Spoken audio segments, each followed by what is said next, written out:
quando muito moço, muito jovem, eu fui aos mangues do Recife, aos córregos do Recife, aos morros do Recife, às zonas rurais de Pernambuco, trabalhar com os camponeses, com as camponesas, com os favelados.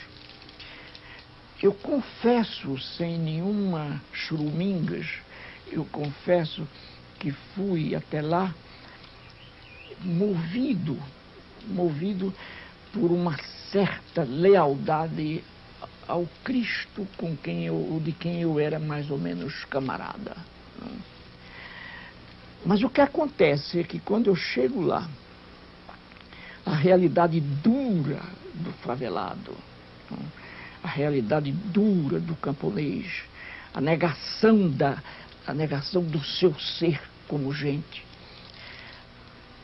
a tendência àquela adaptação de que a gente falou antes, aquele estado quase inerte diante da negação da liberdade. Aquilo tudo me remeteu a Marx. Eu sempre digo, não foram os camponeses que disseram a mim: Paulo, tu já leste Marx? Não, de jeito nenhum, eles não liam nem jornal. Foi a realidade deles que me remeteu a Marx. E eu fui a Marx. E aí é que os jornalistas europeus, em 70, não entenderam a minha afirmação.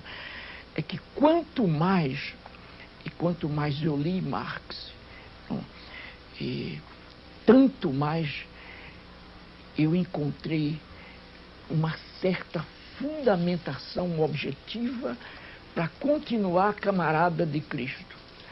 Então, as leituras que eu fiz de Marx, de alongamentos de Marx, não me sugeriram jamais que eu deixasse de encontrar Cristo na esquina das próprias favelas.